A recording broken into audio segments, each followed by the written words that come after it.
پیدائش اس کا 3 باب اور اس کی پہلی آیت سے آخری آیت یعنی 24ویں آیت تک۔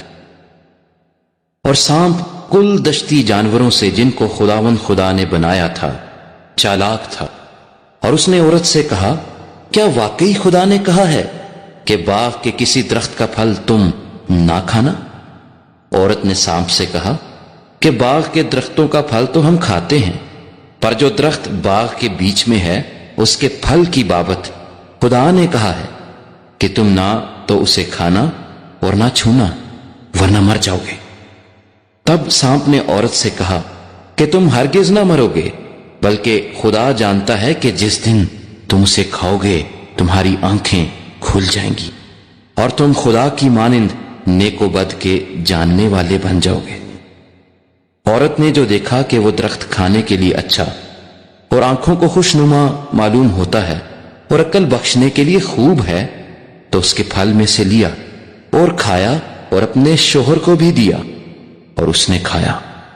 تب دونوں کی آنکھیں کھل گئیں اور ان کو معلوم ہوا کہ وہ ننگے ہیں، اور انہوں نے انجیر کے پتوں کو سی کر اپنے لیے لنگیاں بنائیں، اور انہوں نے خداوند خدا کی آواز جو ٹھنڈے وقت باغ میں پھرتا تھا سنی، اور آدم اور اس کی بیوی نے آپ کو خداوند خدا کے حضور سے باغ کے درختوں میں چھپایا۔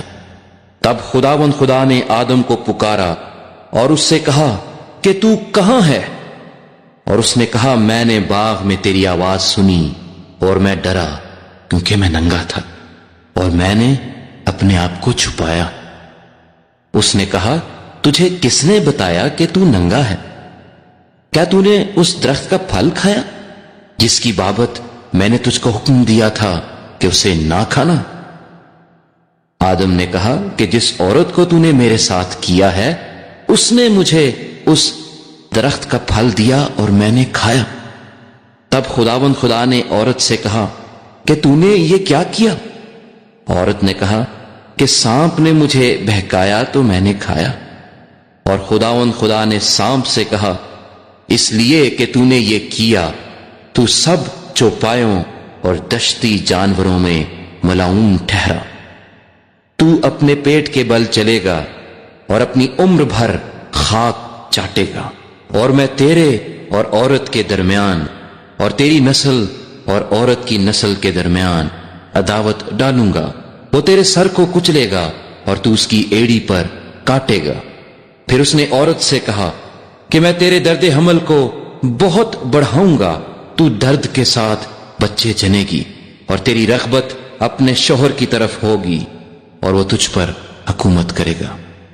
اور آدم سے اس نے کہا، چونکہ تو نے اپنی بیوی کی بات مانی اور اس درخت کا پھل کھایا جس کی بابت میں نے تجھے حکم دیا تھا کہ اسے نہ کھانا، اس لیے زمین تیرے سبب سے لعنتی ہوئی۔ مشقت کے ساتھ تو اپنی عمر بھر اس کی پیداوار کھائے گا، اور وہ تیرے لیے کانٹے اور اونٹ کٹارے اگائے گی، اور تو کھیت کی سبزی کھائے گا۔ تو اپنے منہ کے پسینے کی روٹی کھائے گا جب تک کہ زمین میں تو پھر لوٹ نہ جائے، اس لیے کہ تو اس سے نکالا گیا ہے، کیونکہ تو خاک ہے اور خاک میں پھر لوٹ جائے گا۔ اور آدم نے اپنی بیوی کا نام حوا رکھا، اس لیے کہ وہ سب زندوں کی ماں ہے۔ اور خداوند خدا نے آدم اور اس کی بیوی کے واسطے چمڑے کے کرتے بنا کر ان کو پہنائے۔ اور خداوند خدا نے کہا، دیکھو انسان نیک و بد کی پہچان میں ہم میں سے ایک کی مانند ہو گیا، اب کہیں ایسا نہ ہو کہ وہ اپنا ہاتھ بڑھائے اور حیات کے درخت سے بھی کچھ لے کر کھائے اور ہمیشہ جیتا رہے۔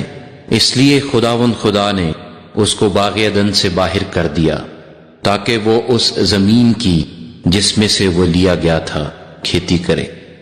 چنانچہ اس نے آدم کو نکال دیا اور باغ عدن کے مشرق کی طرف کروبیوں کو اور چوگرد گھومنے والی شعلہ زن تلوار کو رکھا کہ وہ زندگی کے درخت کی راہ کی حفاظت کریں۔